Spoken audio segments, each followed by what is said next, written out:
The port city of Mariupol is still under siege, and Russian forces are targeting sites in the country's west, where my first guest is tonight. Adriy Shevchenko served as Ukrainian ambassador to Canada from 2015 to 2021. He's with us now. Hi, Mr. Shevchenko. Good to see you. Thank you very much for making the time. Thanks for having me. We haven't spoken in a few weeks. Last time we did speak, you were in a shelter in Kyiv. How are you doing now? Where are you? What are you able to tell us about your surroundings? Well, I'm in the city of Lviv, but today there is no place in Ukraine where you can feel safe. There was a major airstrike here in Lviv, which is in western Ukraine, a couple of days ago, with casualties, and we have air sirens several times a day. Actually, even our neighbors in Poland or Romania, I don't think they feel safe when rockets hit the ground just next to the border. What does it say to you that Russia is sending those targets so close to the border, that it is targeting areas of the West?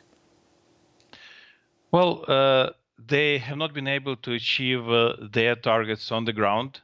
That means they are more and more often they target civilian areas, and they're trying to break Ukraine's will.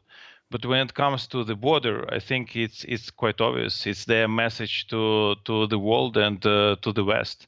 And as I asked my Polish friends when we had the rockets which hit targets just 10 or 20 kilometers from the border, what if that rocket had been in air for another 20 or 30 seconds and hit something on your side? How would you explain to your citizens and to other people that live in the NATO countries why you did not choose to close the skies over Ukraine?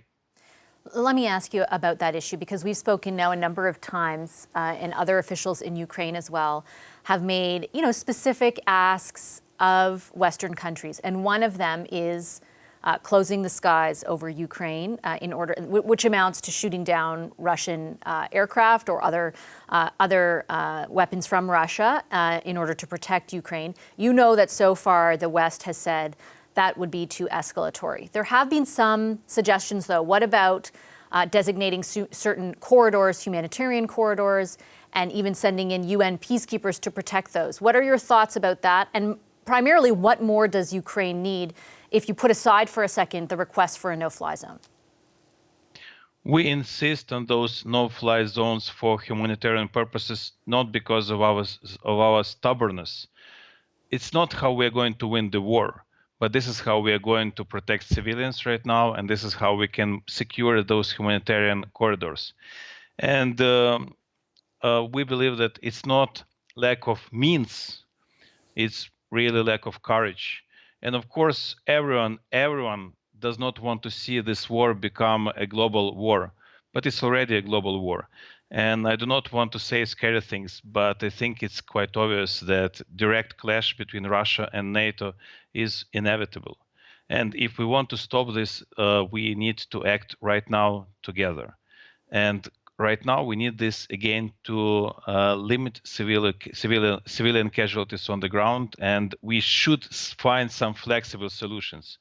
There should be some flexibility. We should be creative about this. We've got to find some ways how we can protect civilians from these absolutely barbaric airstrikes. There has been some discussion about supplying Ukraine itself with fighter jets rather than, let's say, fighter jets for the U.S. or some other country shooting down Russian planes, having Ukraine use fighter jets on loan to do the same thing. What do you think about that? And do you know anything about the discussions that are taking place around that possibility?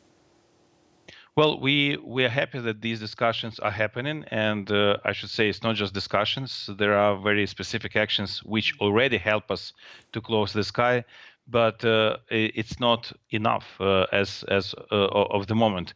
And again, there are many ways, so there are different ways how we can close the skies, and we should be creative and flexible about that. You cannot stop Russia with weakness.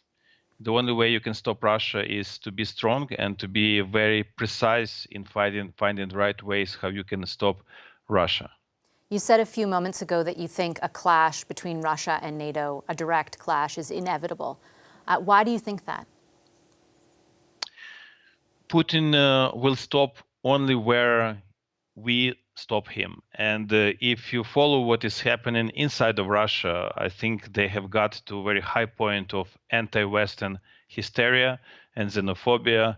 When you see these pictures of Russian helicopters with signs to Berlin, when you see 75% of Russians saying that they support invasion into Ukraine, and another 70% saying that Russian troops should not stop on the Polish border and should go farther into Europe, that pretty much tells you that we deal not just with one crazy, insane decision of one man whose name is Putin. We are dealing with something which is widely supported by the political class of that country, and this means that it's no time for half measures. We should realize that it's existential threat, and probably it's with us for decades if we do not solve it now.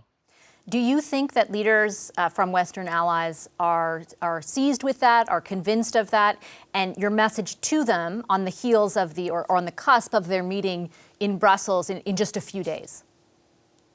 I think this understanding of the new reality is finding its ways into the West. A couple of days ago, French President Macron said that he believes that there is a high chance for a war of high intensity in Europe, and that's another sign of it. And listen, we are all normal people. We hate to talk about war. We would like to talk about schools and about hospitals, but there is a situation when we just need to fight to make sure that we exist as human beings, as a nation. And again, I'm afraid it's not just about us. It's not just about us Ukrainians. It's about us, the world. Mr. Shevchenko, I'll leave it there. Please stay safe. Our best to you and your family. Thank you. Thank you. It's former Ukrainian Ambassador to Canada, Adriy Shevchenko. Hi, I'm Vashi Capellos, host of Power in Politics. See more of our show by subscribing to the CBC News channel or click the link for another video.